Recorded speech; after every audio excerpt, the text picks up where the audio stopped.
Pemirsa Gatra TV, kembali bersama saya Guritno dalam Gatra Insight. Kali ini saya akan bincang-bincang dengan pemimpin redaksi majalah Gatra, Bapak Mulyasan S. Widodo. Topik yang hendak kita bahas akan membahas soal edisi di Gatra yang terbaru, yang dengan cover, dengan banner stimulus ekonomi dari pinggir. Kita akan bahas mengapa ini menjadi pilihan redaksi untuk diangkat jadi laporan utama. Selain itu kita juga akan bahas topik-topik lain yang lebih menarik soal melawan dinasti Atut ya. Jadi tren dinasti seperti apa, terutama pertempuran nanti dalam pilkada serentak di Tangerang Selatan. Kemudian ada lagi satu topik yang terkait dengan gimana sih kita melawan pandemi dengan ada PHK dan sebagainya. Saksikan perbincangan Gatra TV dengan Bapak Mulyasan S. Widodo.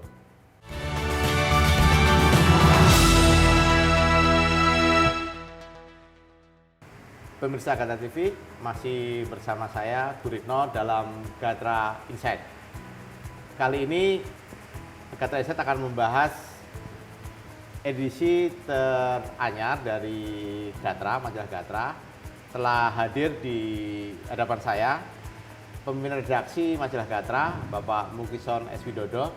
Apa kabar Pak Mulyasan? Baik Mas Gur. Sehat? Sehat, alhamdulillah. Meskipun harus social distancing dan sebagainya. Oh iya tentu, kita harus selalu menjaga protokol kesehatan, selalu kita laksanakan dengan baik Mas. Oke, ini bincang-bincang terkait edisi terbaru nih, stimulus ekonomi dari pinggir. Ya. Topiknya menarik, tapi mengapa Dewan Redaksi Majalah Gatra mengangkat isu ini? Ya, ini sebenarnya sebuah rangkaian dari usaha pemerintah Mas Gur.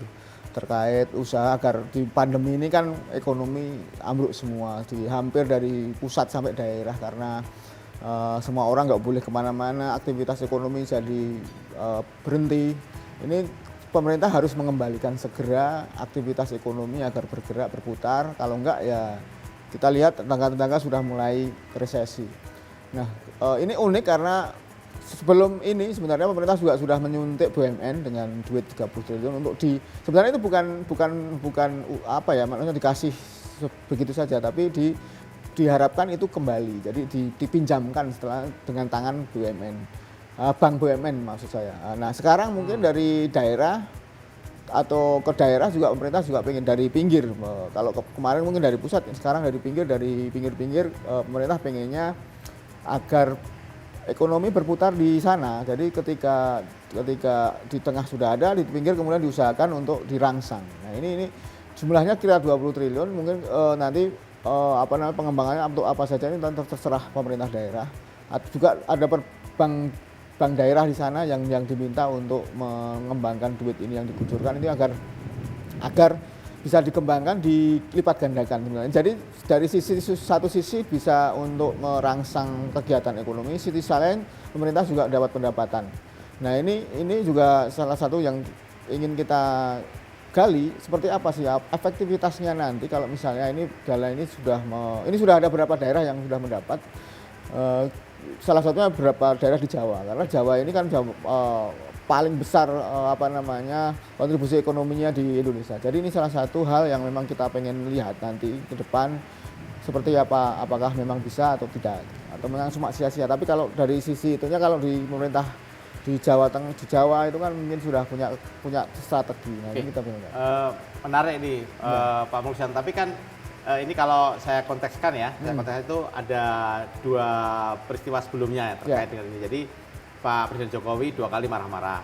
Pertama soal isu serapannya atau realisasinya lah. Dana paku anggarannya udah ada, tapi tidak terserap. Bahkan ada yang nol.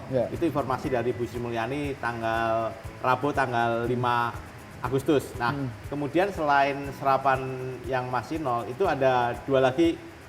Yang kedua ya, ini persoalan yang menjadi juga masih menggelantung gitu loh. Soal mekanismenya dan sebagainya, dan soal efektivitasnya dan sebagainya. Nah, kalau di tulisan ini sendiri, Gatra menulis semacam apa terkait dengan mencoba menguji ini kan pengalaman pemulihan ekonomi ya. Di banyak negara juga melakukan bantuan kepada UMKM, kepada BUMN, kepada sektor baik secara finansial dan sebagainya. Ini seperti apa sih sebenarnya? Kalau secara teori kan bagaimanapun ekonomi atau pendapatan negara itu kan salah satunya investasi dan konsumsi. Ya. Negara Indonesia karakter ekonominya konsumsi masyarakat yang paling besar, yang menggerakkan selama ini. Dan ini sini jadi dipandang oleh pemerintah untuk menggerakkan. Jadi kalau saya kira penggelontoran duit ini agar tidak, ketika duitnya cuma untuk mancing aja ya, mancing untuk kemudian dapat hasil, saya kira itu salah satu cara yang mungkin keluar dari kotak gitu, out of the box. Jadi cara-cara yang memang nanti mungkin mekanismenya seperti apa, bunganya seperti apa, mungkin ada di situ di Gatra bisa dibaca. Tapi intinya bahwa cara ini cara baru atau mungkin bisa ke depan mungkin bisa dijadi salah satu contoh. Tapi karena selama ini juga itu tadi mungkin Pak Presiden marah karena gara-gara itu tadi serapan anggarannya kurang, dikasih duit ke Pemdanya bingung mau buat program apa. Nah dengan cara ini ke bank daerah misalnya atau ke BUMN, ini kan juga mereka harus berpikir duitnya itu dikasih duit, apakah cuma duitnya terus dimendon kan enggak, atau mungkin di deposito kan enggak boleh kalau gitu. Itu akan diawasi oleh Kementerian Keuangan. Nah ini jadi salah satu langkah yang saya kira kita harapkan juga punya efektivitas yang tinggi untuk berdampaknya ke depan, karena orang diminta untuk berusaha. Kamu dapat kasih uang, kamu mau apa ini duitnya? Kalau selama ini kalau dapat uang ya ditabung lagi gitu kan, dengan cari tempat yang bisa memberikan hasil yang lebih tinggi. Nah ini kan tidak efektif. Efek ke bawahnya, trickle down efeknya kan kurang. Nah ini ini kita lihat nanti apakah nanti kalau misalnya Bank Pembangunan Daerah ini mau ngapain program-programnya, nanti kita akan lihat. Oke. Nah aku mau tanya satu terkait masih isu yang jadi laporan utama majalah Gatra ya. Ini kan tadi Pak Mulsan sudah bilang ya bahwa pertama kali bahwa untuk menaikkan daya beli itu menggunakan belanja negara. Artinya bahwa apanya ada pagu dan dibagikan ke beberapa sektor yang memang itu akan membangkitkan ekonomi, pemulihannya lebih cepat begitu. Nah, saya mau tanya soal multiplier efeknya. Apakah kalau kita mau cerita ya, dulu waktu krisis moneter, UMKM itu menjadi tulang punggung penyelamat. Sekarang UMKM ikut terkapar. Nah, saya mau tanya nih menurut analisnya Pak Muklisson, apakah nanti UMKM ini kalau diselamatkan lewat kucuran-kucuran dana dari pinggir ini ya, benar-benar apakah itu akan memungkinkan dia menjadi penyelamat lagi ekonomi bangsa gitu loh. Yang ketika usaha-usaha yang gede-gede pada terkapar gitu. Ini yang kita pikirkan Mas Gur, karena selama ini kan tadi saya sudah menyinggung bahwa konsumsi adalah salah satu pendongkrak ekonomi yang paling besar di Indonesia. Nah, bagaimana agar konsumsi ini juga tidak menguap gitu. Kalau selama ini mungkin di e-commerce gitu yang paling besar transaksinya itu e-commerce, orang beli barang itu ternyata banyak yang dari luar negeri. Nah, ini salah satu hal yang mungkin jadi solusi agar masyarakat juga produksi dalam negeri. Kemarin Pak Presiden juga minta tolong kalau mau punya duit belanjakan untuk produk-produk dalam negeri. Saya kira ini agar perekonomian dalam negeri juga tidak bocor tadi, tidak ada devisa di dalam negeri yang memang menggerakkan, diputar di dalam negeri oleh orang-orangnya sendiri sehingga bisa bergerak.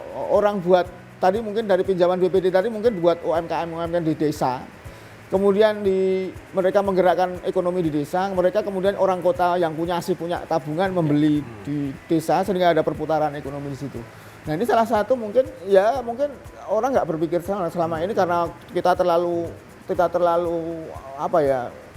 rumit perekonomian kita melupakan itu.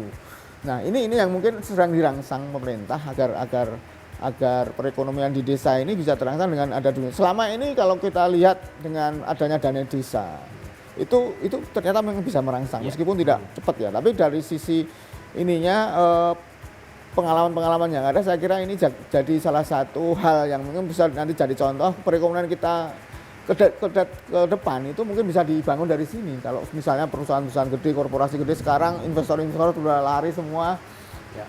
Ini juga salah satu bahwa ekonomi Pancasila itu yang memang tergabung dari UMKM, masyarakat kecil, mereka bisa bergabung, saya kira akan lebih kuat.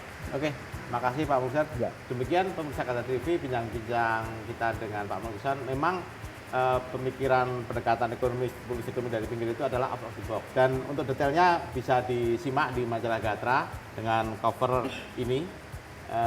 Kita jeda sebelumnya sebelum ini selesai kita jeda dengan pembicaraan-pembicaraan yang nanti topik-topik yang lebih menarik.